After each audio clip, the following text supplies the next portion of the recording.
Guys, ayan, welcome back and it's been a long time. Medyo matagal na yung last video ko about the laundry business. Pero so far, when I look at yung previous videos ko about laundry, ang daming nanonood. And I thank you for watching that video. And if you haven't, please check out those videos. You can see that on my profile. I send you a link also in the screen, somewhere here, somewhere here, somewhere there. Pero if hindi nyo nakita, please check it out. Lalong-lalo na if gusto mo ring mag-start ng iyong laundry business here in the Philippines. So today, kaya naman tayo na-video, na-record is there are a lot of opportunities. Ika nga, this time maraming spaces available, maraming taong nagmamigrate, and then marami ding investors looking to deploy their capital. And in the previous videos, I talked about the different ways kung paano ka nga ba makapagsisimula sa iyong laundry business. No? Starting from very low capital or even zero capital. Meron dyan yung maging service provider ka muna, look for a laundry shop, no? Then hanap ka ng first 10 customers, take care of them, and eventually build that customers to 20, to 30, to 50 until makaipon ka and save ka ng enough capital to start your own business. The other way, look for existing laundry businesses.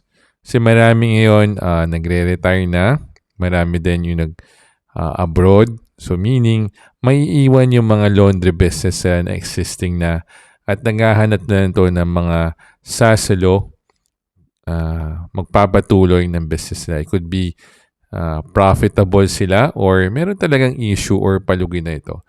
So just depends on how risky you want to be in this kind of business. And the last one, of course, yung may pera ka na, may savings ka na, and you're just looking for another venture to start. And this could be a good venture. So, depending on the number of machines, it can range around 700,000 to 1.5 million to start out your own business. But today, in this video, why I really wanted to share this with you is because I found another way. Meron palang ibang way, no? And this is something na I've been sharing and talking about openly to my friends, to my family, to my co-workers, and even people that ask me for advice and tips when it comes to the laundry business. And ano nga ba yung gusto kong i-share sa inyo? And this could happen to you also. This happened to me not as quick as I would want to. Pero it's happening. Nandito na siya ngayon this year 2026. I've been in the business for some time. And yun, mayroon pong investor. Hindi lang po isa, but a group of investors willing to take the risk.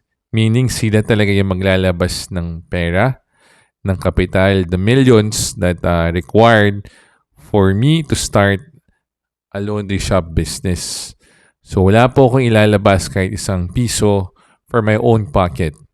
And this time, I'll be using other people's money to start my own business and eventually grow that laundry shop. So the goal is OPM, other people's money. The goal is to give the best quality service to our customers. And of course, maging masaya yung mga investors natin.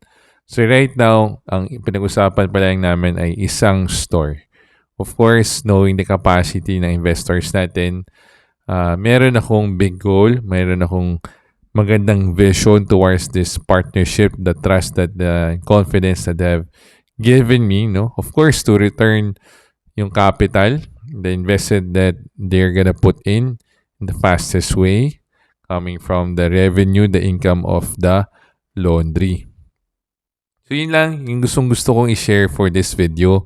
And gusto ko rin kayo i-invite, no, to continue watching this channel about the laundry business. Baka ikaw rin, sa'yo rin mangyari ito and eventually, baka makapag-share ka rin, ma-meet natin yung journey nyo. Or, baka ikaw rin, you're an investor looking for somebody here in the Philippines that have the experience, the operational knowledge when it comes to the laundry business and just hoping to use their capital, their savings for good and low, hindi lang good, profitable and low risk investment. And we'll be happy. Open tayo dyan for discussion, for a meeting, for consultation. But right now, it's happening, guys. And I hope, talaga I can deliver, bring you to the journey. Actually, nag-ocular na ako. Last week, I was given the chance to ocular the site. So, 3 sites siya. 2 sites in Binondo and, actually 4 kasi 2 sites in Makati. And I'm targeting Makati muna. No? And I'll share you the reasons why on the other video. Pero looks promising, guys. So, let's see how this investment materializes or turns out. If you're interested, just comment below, like, and also subscribe this channel if you found this discussion, this sharing about the laundry business exciting or something valuable, no? Posible pala talaga, guys, na wala tayong ilalabas na pera, no? All about experience naman to, all about, sharing your story and also sharing what you have done and what you're able to do in the laundry space. Could be possible. Possible talaga, guys. So really happy. It's a big blessing, a big opportunity. Sama kayo, guys. Step by step, sama kayo sa journey natin. I'll share it to you in this channel. So make sure you subscribe. If you like this video. Also comment, to be part of this journey. Thank you so much.